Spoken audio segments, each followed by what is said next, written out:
Hi, welcome to City at a Glance. I'm your host, David Young, and with us, as always, is our city manager, Darren Atterbury. Darren, thanks for being here today. Thanks, David. Good to be here. Thank you.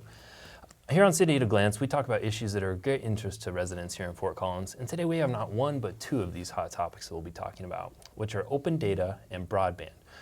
We have several people joining us today to talk about these issues. First off, we have Sana Kendall, the Economic Health Manager. Sana, thank you so much for being here. Thank you, David. We also have Holly Carroll, the Executive Director of the Poudre River Library District. Holly, thanks for being here today. It's my pleasure, David. Thank you. And we also have Dan Coldiron. Dan is our Chief Information Officer with the City of Fort Collins. Dan, thanks for joining us. Oh, thanks. Good to be here. Thank you. So just to kick things off, broadband, open data, two big issues in the community right now. Darren, can you kind of talk high level about how the city is involved with this and what our interest is in these topics? Yeah, I'm happy to. That's a big question. That could be a half-hour show alone. I think as I think about the question, it's really about the future for Fort Collins and our region. And I think as it relates to broadband, we all know, and we'll hear from Sana and Holly and Dan. I look forward to hearing what you guys have to share. But it's really about connectivity, and it's about staying competitive. And really excited that the council has the vision of saying we need to look out for this. We think that the current level of service that we have in this community, particularly for the price we're paying, we think we can do better. And most importantly, as I said, the future is really what we're talking about. Yeah. So as we look out 15 months to 15 years to 25 years, we've got to ensure our future competitiveness as a community. And that is, in a big way, I think, going to be tied to connectivity. I think about ports, early cities, the significance of ports and railroads and things like that, really critical transportation. I think this is in that field.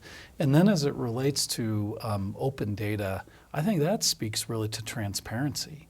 And the more that we can do to have our citizens and coworkers and others and businesses in town and the university have better access to community data and city data, I think that some places worry about that there might be some discovery of something going wrong in the local government. From my standpoint, the more open we can do about it, or the more open we can be, and give people access to that data, how can they take it and add value through data? And so I think, Dan, I think it's a future issue as well.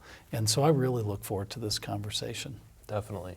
So to start out, these are both kind of technology issues, but we'll dig into open data first and start with that. So Dan, since that's kind of your area of expertise, tell us kind of where we're at with the project, where we're headed, and a little bit about the open data currently here in Fort Collins. Certainly, as Darren mentioned, this is a lot about transparency with the City of Fort Collins, and thankfully the City of Fort Collins has very much had a value of transparency for quite some time. We years back put all of our expense data from our finances out online and made that available to the community to research, look at, right down to the line item expenses. So we've got a really nice, rich history of being transparent to the community. But the next evolution of that is to be more engaged directly, to have almost bi-directional communication or dialogue with the community around data. Mm-hmm. And to do that, we need to develop an open data platform. At this point in time, what we're working on is we're researching what that needs to look like, and we're asking the community, what data sets are valuable to you? What do you want to see? What priorities would you have us make in releasing that data and engaging you around the data sets? So it's a really neat journey, and we're really excited about the next step that we have to take in it. Yeah. Holly, I know you'd mentioned that the library has a lot of data and some interest maybe in this as well down the road. Right, and this open data is relatively new to libraries too. Mm-hmm. So in preparation for today, I was looking at some other libraries that are part of cities that have just gotten into to contributing data to a portal. But I was thinking our monthly statistics, we have been putting more in infographic form and telling the story and what is the outcome? Why does the increase in the downloading downloading of ebooks important to our community? What is that telling us about how the community is using the library? So I welcome the chance to contribute, the library to contribute information once you get your portal up and running. Oh, absolutely. So share a little bit about why people would like open data, why they may want this open data, what they can or may actually do with it. Well, the open data and actually expressing what the data the city has in it and making that available to the community creates this opportunity for us, again, like I talked about, the dialogue around the data. It's about trust as well, is that you may see a chart in a presentation to council and you say, well, where's the data behind that chart, and how did they manipulate it or what? So there's an opportunity to present that data and let the creative community in Fort Collins, and we're very fortunate to have this wonderful, intelligent, creative community in Fort Collins, that they can make use of data. They can take that data and maybe actually work with us together to solve problems and actually find information and relevant information inside that data that we may not even have seen. So it's a way of engaging around the data set, around the issues and challenges that we have. Well, and I think it's very fundamental that if the city believes that is the only one that keeps the keeper of the data and share it in a timing and in a time that we think is necessary and in a method that we think is necessary, I think that's sort of an old paternalistic model. I actually like the idea of saying, here's what we know. And those, smart people, interested people, whatever it is that have time, and they can look at this data and draw conclusions that and do analytics that we may not even have been aware of. If you believe that that kind of conversation leads to better decisions, then I think we're onto something. You bet. If you believe, if we believe as a city that it's just trust us. Here's the data. I don't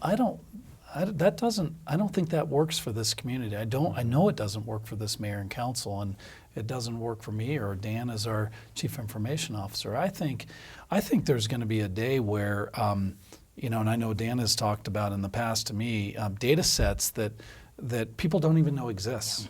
Departments, work teams. Sana, your work team may have data that you don't even think it's relevant to anyone. They may not. It's not like you're withholding it. It's just that you may think it adds no value. You make that available and someone does something creative with it or does something productive and tries to help its community get better. That to me is, those are the wins that we're going to be looking for. And so I think at some point in our future, and I don't think this is solely a Fort Collins conversation. This conversation is happening on the West Coast and the East Coast and Midwest and South, and I think that I think that information that may be on a spreadsheet somewhere may be seen as us as a city staff as one purpose, but when we put it out there, I think ideas are going to be generated to help this place move forward. So there might be a day where even though a crew chief member might say this isn't really relevant, we're going to put it out there and let the public determine whether or not it's relevant. I think the hard part is going to be building the systems that allow for that. Yeah. I'm not, and I know Dan's not either. We're not fearful about releasing that data. We're just wanting to do it in a way that is usable for people, not just a big data dump. Yeah. Absolutely. Oh, and it's exciting. We were meeting with a group at Galvanize, and this is a creative group of developers. And one of the greatest things I saw there was we were talking to one of them, and it was a teacher for one of the classes out there. And he was so excited. He had talked to a friend that found some of our data online. And there was an energy around this that's like, this is the coolest thing. He said, the guy called him up and said, you know what I found? The city has this data and I can use it and have access to it, and I can actually add value and maybe write an app against it. Right. So that energy from external to the organization was just really neat to see. And for me, that was this, I say we're at Galvanized, but to me that kind of galvanized this, Yeah. why we're doing this. It was really neat. One of the examples that you're aware of, David, that has gotten some coverage in the Colorado and is this train app idea. Yes, yeah. So so this is an example. What if we had data that said how often trains were, what the speed was, where they were going, how often they were crossing, how often they were delaying, how often they were sounding their horns, right? And what if there happened to be a group of developers, of app developers, that said, hey, we want to create an app that allows people to get early information for, hey, this crossing is blocked, take an alternative route. Yeah. That's something that could be in our very near future. I mean, that's not inconceivable for me. And then so if you think about that as one example, think about all the many examples in building a community where this could become really, really helpful. So Yeah, that's very interesting. I know such an application could definitely Yeah, probably be used right. here in the community quite a bit. we do a show just about that. I'm just thinking of all of our public access computers that we could, we have the data of when they're all in use, when there's a waiting line, and that That's would be right. Yeah. another helpful Definitely. And application. I know, Darren, one thing, kind of talking about the train data, building off of that, there's the potential for a hackathon in our future. Dan, could you maybe tell viewers a little bit about that? And that's one way for someone who may be interested in getting more involved in this project to kind of keep an eye out and maybe get plugged in here down the road. Certainly, the hackathon is one part of this process that we've looked at, and certainly we want to be. This is more about just making the data available. It is about engaging the community, and one way to do that is a hackathon, and that's an idea that we're tossing around. We're actually researching the train data and see if there's opportunities for us to have a hackathon centered around bringing in that creative development community and maybe see what kind of apps they could develop for the community and kind of co-create this solution, or at least a way to manage and work around the issues that we have in the community. So that'll be coming up. We have a website online where the fcgov.com/OpenCity, where citizens can go. They get actually a survey there where they can tell us what data sets are of importance to them and rate them so that we know where to spend the dollars and the time on which ones to put out there first for them. But they can also sign up and register to get more information, frequently updates on where we're at, and if as the hackathon and other events that we would around OpenCity. Yeah. So Dan, what does a hackathon look like? Is it? I know it's not people like me sitting there writing code, but what have you seen out throughout the country? Hackathons, they widely vary. They could be just a single-day event where it's a whole bunch of developers come in, they're sitting around tables with pizza boxes and throwing ideas around, maybe developing something and presenting that to something that we're looking at is more of a longer approach, or a longer-term approach to it, where we would present the data, some options for what we might think an output could be from the hackathon, and give them some time to develop against that data, develop a real true solution, and then come back. And what we're looking at is maybe having the hackathon be a part of an OpenCity type of an event where we engage the community to come in and maybe have a panel discussion like this around transparency and open data with the community, have them ask questions, as well as review what submittals have come in as part of the hackathon, what types of creative solutions have come out, and rate them, and maybe even have some prize money. Yeah, very cool. Pretty awesome stuff. Yeah.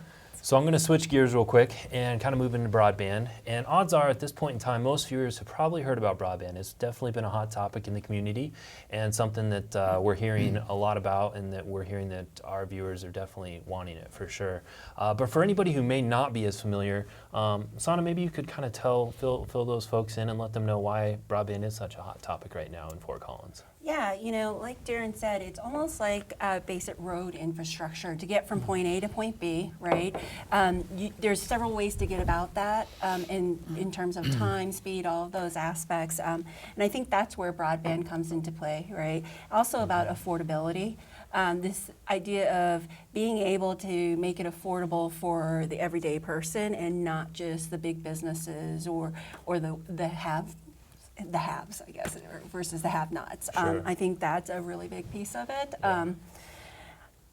Holly's been very involved, which has been great in regards to the library and what aspects for access for her constituents as well. Well, home broadband access is essential to our mission as a public library. You need reliable, affordable, and adequate internet access from home to access almost every library application. That can be done online, and plus our growing digital collection. You know, everything that you used to have to walk into the library to conduct, from a library card, placing a hold, looking at a database, is done online now. So if you don't have access, you can't actually utilize a library as frequently. You're relying on then transportation and time to visit the library. So it is truly essential. All the databases, and we have about 130 research databases for the public. They're all accessible from home. We do not buy anything that you cannot access from home. There are only two exceptions, and that's Ancestry.com, because they have such a consumer model to sell at home, and the Foundation Center directory of all the funders in the U.S. and Colorado. So we have made this, you know, part of our mission to make everything that we purchase digitally available to the consumer at home. But it's also important for homework, for job seekers. You know, every job, you don't apply for jobs in print anymore. You apply online. So it's, you know, it's just essential for us to provide the services we want to our public. Yeah, it's very clear that the future is certainly going to be reliant on broadband and internet, and that's where the future is going. I did want to make one more thing. You know, we took the initial step. We spend a lot of time in digital literacy and digital citizenship, and we have, 5, 10, 15 classes. All of our frontline staff can tell you how to get started downloading an ebook from whatever vendor, or how to manipulate a complex database and pull data. But now we have to make sure that our public can access that at home once they get instruction from us as well. Yes, yeah. I know that, you know, Darren, yourself, Sana, everybody working on this project has heard from residents and the citizens that this is something they want. This is clearly, you know, the vote with SB 152, which was unanimously passed, indicated that this is something that the community wants. But it's not something that will happen overnight. It is a process, and it is something that will take time.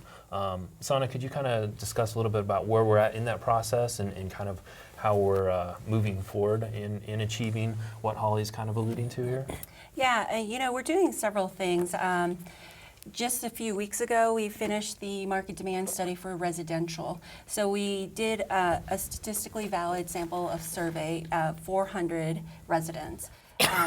In other communities that our consultants have done this before in, they've told us it has taken multiple weeks, up to 10,000 phone calls to get to the 400 sample size. And what we found is our citizens were answering the phones. They were willing to do that. That's and actually, right. a lot of folks said, why didn't they call me, right? They wanted to So call. we were able to get that survey done in a week, which was amazing. In fact, my teenage son said, I want that call. Yeah. And so we went ahead and put that up online as well, because we want to hear from the citizens who Yes. want to talk about why it's important to them. So we do have the online questionnaire available that they can input all of their feedback in. It's And that's a modified version. of Yes, the- it is a modified right, version, yes. so there are a few questions taken out. We've had it open since last Thursday, so at 4 p.m., and we have already over 1,300 respondents yeah. on that, Strong which response. is definitely a strong response. It's been almost a week. Yeah. In terms of what we're doing path forward, we're gathering all the information from the statistically valid survey. We did some one-on-ones with multiple businesses in the area, and now we're about to do a small business survey as well. In addition, we're doing an asset report. So we're actually going out and mapping out all the assets in this community that the city owns, and if, you know, our incumbents are willing to share their assets as well. So we are doing that. We'll go to council in April, end of April, to kind of go over the findings from that. And then we start going into the deep numbers, the feasibility study. What does a business plan look like? What are the true costs? What is the revenue for that? And then putting forth that and having this community discussion in regards to this information as well. Yeah. So can I add to that You just a certainly, little yeah. bit? And Sana and a team of citizens and also internal staff, and we have a really top-notch consultant who's helping with this as well. You know, the council in their budget set aside dollars to study this very issue. We didn't stumble upon this. This is, frankly, it started when, began by getting a lot of feedback from citizens saying, council, why aren't you doing something about this limited service? And then it came to the City Council Futures Committee, and the Futures Committee and I sat down with, as you call our incumbents, those are people who are providing services right now, and frankly, we weren't on their radar screen. We talked about the future, and we talked about future services, and we asked genuinely the question, where can we expect this community to be in terms of broadband, like I said, 15 months out, 15 years from now, 25 years. Yeah. And it was underwhelming. And so at that point, the council directed me and the staff to go look at Senate Bill 152, which says you have to go to your voters before you start talking about some of these municipal broadband options. We did that, as you mentioned, in November, and I think it was November, is that right? And I think the response was 82%. 83%. 83% of the community supported us looking at municipal broadband and the options. So, as I mentioned, the council put a significant resource into the 16 budget to make sure if we're going to look at these options, and by the way, the options are everything from status quo to a full-blown municipal utility. Yeah. Right now, we provide water, wastewater, stormwater, and electric.